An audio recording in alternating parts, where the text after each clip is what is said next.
എല്ലാവരിൽ നിന്നും ഒരു അകലം സ്ഥാപിക്കുന്നത് നല്ലതാണ്.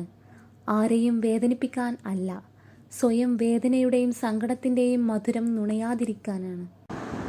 ഈ അകൽച്ച ബന്ധങ്ങളിലെ ആഴം തിരിച്ചറിയാനും സാധിക്കും. ഒരു പക്ഷേ നമ്മൾ അവർക്കിടയിലെ കോമാളികളോ നേരമ്പോക്കോ ആയിരിക്കാം. ഈ അകൽച്ചയിലും മൗനത്തിലും നമ്മുടെ മനസ്സ് കാണുന്ന, മനസ്സ് തൊട്ടറിയുന്ന സൗഹൃദങ്ങളും ബന്ധങ്ങളും നമ്മുടെ കൂടെ കാണും. അല്ലാത്തത് നൈമിഷികമാണ്, അവരുടെ ആവശ്യത്തിനു വേണ്ടി സമീപിച്ചവരാണ്. പ്രശ്നങ്ങൾക്ക് മുന്നിൽ അടിപതറാതെ നിൽക്കണമെങ്കിലും അകൽച്ച ഗുണപരമായ അന്തരീക്ഷം സൃഷ്ടിക്കും.